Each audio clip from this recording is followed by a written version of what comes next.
ದಾವಣಗೆರೆ ದಕ್ಷಿಣ ವಿಧಾನಸಭಾ ಕ್ಷೇತ್ರದ ಅಲ್ಲಿ ಗೆಲುವು ಸಾಧಿಸಕ್ಕಂಥ ಕಾಂಗ್ರೆಸ್ ಅಭ್ಯರ್ಥಿ ಸಮರ್ಥ ಅವರ ತಾಯಿಯವರಾದಂಥ ಸಂಸದರಾದಂಥ ಪ್ರಭಾ ಮಲ್ಲಿಕಾರ್ಜುನ್ ನಮ್ಮ ಜೊತೆ ಇದ್ದಾರೆ. ಮಾತನಾಡ್ಸೋಣ. ಮೇಡಮ್, ಮೊದಲನೇದಾಗಿ ಕಂಗ್ರ್ಯಾಚುಲೇಷನ್ಸ್. ಮಗನನ್ನು ಇಂಥ ಸಣ್ಣ ವಯಸ್ಸಿನಲ್ಲಿ ಹೇಳಿದ್ರೆ ಶಾಸಕರನ್ನಾಗಿ ಮಾಡಿದ್ರಿ, ಸಾಕಷ್ಟು ಕನಸುಗಳ ಬುತ್ತಿಯನ್ನು ಅವನ ತಲೆಯಲ್ಲಿ ತುಂಬಿದ್ರಿ. ಏನು ಹೇಳ್ತೀರಿ ಮೇಡಮ್, ಫಸ್ಟ್ ರಿಯಾಕ್ಷನ್? ಇವತ್ತಿನ ಗೆಲುವು ಸಂಪೂರ್ಣ ನಮ್ಮ ಮತದಾರರಿಗೆ ಮತ್ತು ನಮ್ಮ ಕಾರ್ಯಕರ್ತರು, ಕಾಂಗ್ರೆಸ್ ಪಕ್ಷದ ಮುಖಂಡರು ಮತ್ತು ನಮ್ಮ AICC KPCC ವರಿಷ್ಠರು ಏನು ಸುಮಾರು 10ರಿಂದ 12 ದಿನ ದಾವಣಗೆರೆಗೆ ಬಂದ್ಬಿಟ್ಟು ಎಲ್ಲರೂ ಕೂಡ ಪ್ರಚಾರದಲ್ಲಿ ಭಾಗಿಯಾಗಿದ್ದರು.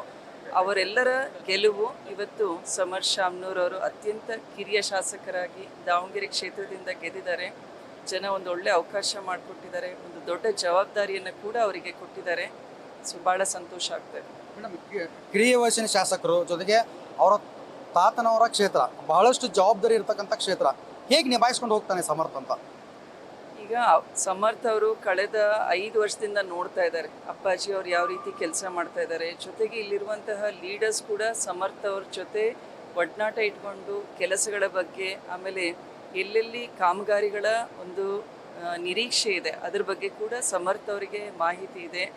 ಅದ್ರ ಜೊತೆಗೆ ನಮ್ಮ ಎಲ್ಲ ಮುಖಂಡರು ಅವರೇ ಇವತ್ತು ಸಮರ್ಥನ ನಿಲ್ಲಿಸಿದ್ದಾರೆ, ಮುಂದೆ ಕೂಡ ಅವರೇ ಗೈಡ್ ಮಾಡ್ತಾರೆ. ಸಮರ್ಥ ಕೂಡ ಅವರೆಲ್ಲರ ಸಲಹೆ ಸೂಚನೆಗಳಂತೆ ಮುಂದಿನ ಕೆಲಸಗಳನ್ನು ಮಾಡ್ತಾರೆ, ಅವರ ಆಶೀರ್ವಾದವನ್ನು ನಿರೀಕ್ಷೆ ಮಾಡ್ತಾರೆ. ಮೇಡಮ್, ರಿಸಲ್ಟ್ ವಿಷಯವಾಗಿ ಮಾತಾಡೋದಾದರೆ ಮೊದಲ ಕೆಲವೊಂದಿಷ್ಟು ಸುತ್ತುಗಳಲ್ಲಿ BJP ಅಭ್ಯರ್ಥಿ ಮುನ್ನಡೆ ಸಾಧಿಸಿದರು.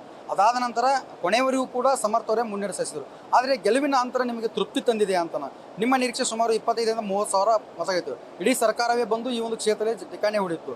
ಈ ಒಂದು 5,000 6,000 ಮತಗಳು ನಿಮಗೆ ತೃಪ್ತಿ ತಂದಿದೆಯಾ ಅಂತ? ಇದು ಪ್ರಜಾಪ್ರಭುತ್ವ ಹೌದ್ರ. ಪ್ರತಿಯೊಂದು ಚುನಾವಣೆಯಲ್ಲೂ ಕೂಡ ಲೆಕ್ಕಾಚಾರ ವ್ಯತ್ಯಾಸ ಆಗುತ್ತೆ.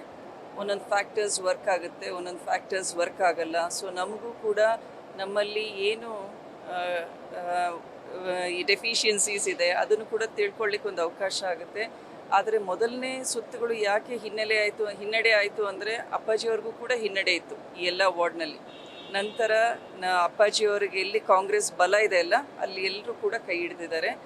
ಆದರೆ ವೋಟಿನ ಮಾರ್ಜಿನ್ ಕಡಿಮೆ ಆಗಿದೆ, ಅದು ಕೂಡ ಎಲ್ಲರಿಗೂ ಗೊತ್ತಿದೆ ಯಾವ ಕಾರಣದಿಂದ. ಮೇಡಮ್, ಜೊತೆಗೆ ಏನಂದರೆ ನೀವು 1 ತಿಂಗಳ ಕಾಲ ಪ್ರಚಾರ ಮಾಡಿದಿರಿ.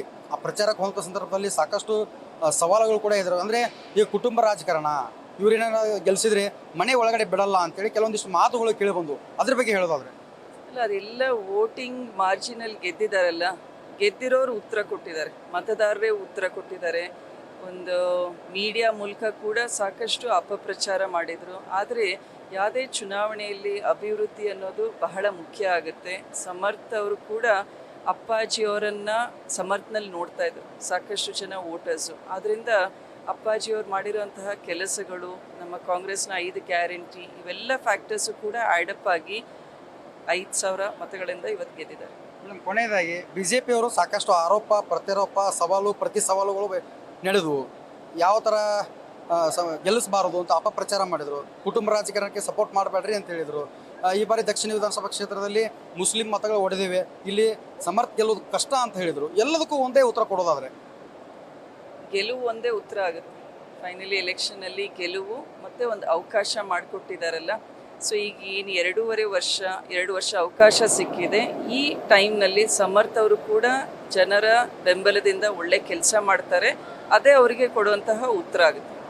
ಶಾಮನೂರು ಶಿವಶಂಕರಪ್ಪ ಅವರ ಕುಟುಂಬ ಸಂಸದರಾಗಿ, ಶಾಸಕರಾಗಿ, ಸಚಿವರಾಗಿ ಈ ಕ್ಷೇತ್ರಕ್ಕಾಗಿರ್ಬೋದು ಸರ್ಕಾರಕ್ಕಾಗಿರ್ಬೋದು ಸಾಕಷ್ಟು ದುಡಿದಿದ್ದಾರೆ. ಹೀಗಾಗಿ ನಮ್ಮ SS ಮಲ್ಲಿಕಾರ್ಜುನ್ ಅವರಿಗೆ DCM ಸ್ಥಾನ ಕೊಡ್ರಿ ಅಂತೇಳಿ ನಿಮ್ಮ ಅಭಿಮಾನಿಗಳಲ್ಲಿ ಕೂಗ್ತಾ ಇದ್ದರು. ಅದ್ರ ಬಗ್ಗೆ ಮೇಡಮ್?